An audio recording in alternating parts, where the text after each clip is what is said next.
Your monthly subscription box from postflybox.com includes all the materials needed to tie a dozen flies, along with some extra goodies.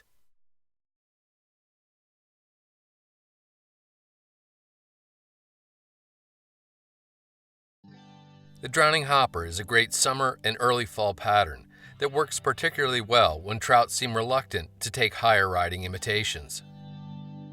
To start, pick up one of the size 8 long-shanked hooks and get it firmly secured in the jaws of your tying vise. Load a bobbin with a spool of orange uni thread. Start the thread on the hook shank, leaving an eye-length space behind the eye, and take a few wraps rearward before snipping off the tag. End with your thread a full 2 eye lengths behind the eye. To create the hackle post and wing, snip an ample clump of deer hair free from right down at the hide. While holding the tips, strip out the shorter hairs and the fuzzy fibers from the butt ends. It's definitely worth spending some extra time doing this. Pinch the deer hair up by the tips, then insert the clump tips first into a hair stacker. Give the clump a good stacking to align the tips. Orient the stacker so you can pull the tips out using the fingers of your right hand. Doing this will leave the clump oriented correctly for tie-in. Pass the clump to your left hand so you're holding onto the butt ends of the hair. Measure the hair to a full hook in length, then transfer that measurement forward to the tie-in point. Take 2 loose collecting wraps with your tying thread, then pull down to bind the clump to the top of the hook shank. Keep pinching hard with your left hand as you take thread wraps rearward with your right. Make sure the clump doesn't rotate around the hook shank. Once the hair is bound down well, lift the butt ends up and use your tying scissors to snip them off at a shallow angle. Cover the snipped ends with nice tight wraps of tying thread. Then, pull the deer hair back and use your tying thread to create a dam in front of it. With the dam complete, start taking fairly loose wraps around the hair to collect it. If these wraps are too tight, the hair will flare too much and cause problems later. With the hair under control, take wraps of tying thread to about the halfway point on the hook shank. Copper wire is used to rib and segment the fly. A 6-inch length is plenty. Snip it free from the coil using the inner part of your scissors so as not to damage or dull the delicate tips. Place one end of the wire on top of the hook shank at the location of your tying thread, then bind it down all the way to the start of the hook bend. You can then advance your thread forward to about the midpoint of the hook shank. Snip a 6-inch length of orange yarn free from the hank. This will be more than enough to create the underbody of the fly, which builds bulk. Secure one end of the yarn to the top of the hook shank and take wraps of tying thread, anchoring it all the way to the start of the hook bend.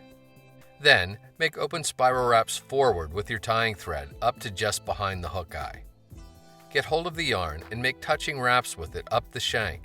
If you overlap a little more with each turn, it will help to add a nice taper to the body. After a wrap or two in front of the deer hair post, secure the yarn with a few tight turns of tying thread, then snip the excess off close. Make open spiral wraps with your tying thread over top of the yarn underbody and all the way back to about 2/3 of the way down the hook shank. Orange SST dubbing is used for the outer body of the fly. Take an ample pinch from the packet and start building a fairly significant dubbing noodle on your tying thread. Limit it to about 4 inches in length, as anything longer can get unwieldy. Start taking wraps with the noodle so the dubbing begins right at the back end of the underbody. Keep taking wraps to continue adding bulk to the fly and to completely cover the underbody with dubbing. If you run out before you reach the deer hair post, just take a pinch from the packet and create another noodle on your tying thread. Don't overdo it here. You want the dubbing, once wrapped, to end right at about the post. Get hold of the copper wire and start making nice, tight, open spiral wraps with it over the dubbing to rib and segment the fly. 5 or 6 turns usually looks pretty good. With the wire in front of the wing post, take firm wraps of tying thread to anchor it there. When you have it bound down really well, helicopter to break it off close. A single brown hackle feather is used to create a semicircular parachute on the fly. Pull down and strip away the lower webby fibers, Then snip the butt end off so you're left with about 1/8 of an inch of bare stem. With the dull or back side of the feather facing down, secure the bare stem to the near side of the hook in front of the post and take several tight turns of tying thread to make sure it won't pull free. Once again, reach for the packet of orange SST dubbing, and this time pull out only a small pinch. Use it to create a short, thin noodle on your tying thread. Then take wraps with the noodle to cover the yarn underbody in front of the post. Go first behind the post with your tying thread, then bring it in front on the near side of the hook. Using your fingers or hackle pliers, get hold of the hackle feather's tip and start making clockwise wraps with it around the deer hair post. 5 or 6 are usually plenty. Anchor the hackle stem by binding it to the post with 2 or 3 turns of tying thread. Once it's secured, use just the very tips of your scissors to snip the excess off close. With your right hand, preen the hackle fibers forward to in front of the post and simultaneously pull the deer hair back and down. The idea is to get as many hackle fibers pointed forward as you can and pull back with a good bit of tension on the deer hair. When you're satisfied with the look, make a really tight thread wrap to bind the deer hair down to the top of the hook, like so. Add a second wrap for insurance.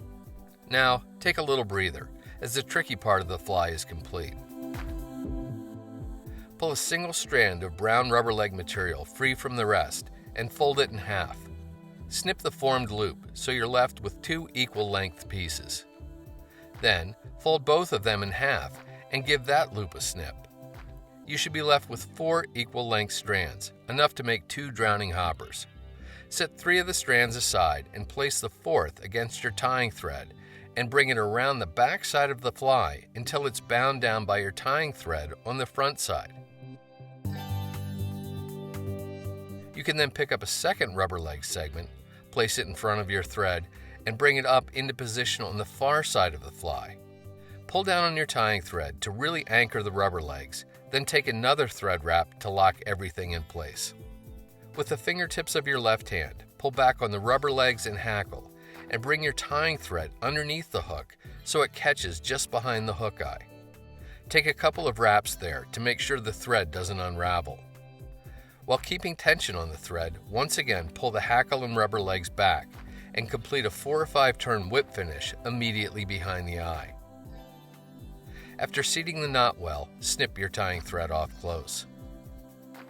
Trim the back rubber legs so they extend a little ways behind the wing, then trim the front legs to about a hook shank in length. And that's the drowning hopper. It's designed to have a good bit of movement and ride with just the deer hair wing and the hackle sticking above the water surface.